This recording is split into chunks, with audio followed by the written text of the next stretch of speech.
AFP image caption: the focus will now be on whether Mr Assange can leave the Ecuadoran embassy in London. Sweden's Director of Public Prosecutions has decided to drop the rape investigation into Wikileaks founder Julian Assange. Marianne Ny filed a request to the Stockholm District Court to revoke his arrest warrant, apparently ending a 7-year standoff. Mr Assange, 45, has lived in the Ecuadoran embassy in London since 2012, trying to avoid extradition. He feared being extradited to the US if sent to Sweden. He could face trial in the US over the leaking hundreds of thousands of secret US military and diplomatic documents. The Metropolitan Police Service (MPS) in London said after the news was announced that it remained obliged to arrest Mr Assange should he leave the Ecuadoran embassy on a lesser charge of failing to surrender to a court.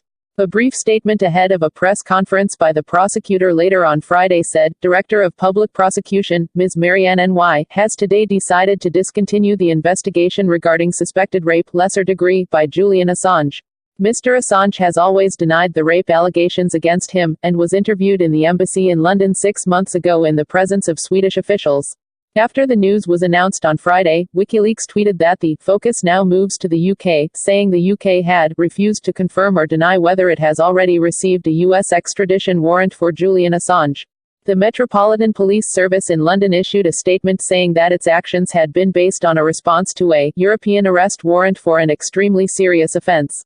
It went on, now that the situation has changed and the Swedish authorities have discontinued their investigation into that matter, Mr. Assange remains wanted for a much less serious offence. The MPS will provide a level of resourcing which is proportionate to that offence. The MPS said it would not comment further on the operational plan.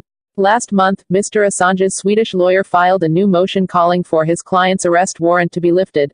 Per Samuelson cited a comment by new U.S. Attorney General Jeff Sessions that the arrest of Mr. Assange would be a priority. Mr. Samuelson told Agence France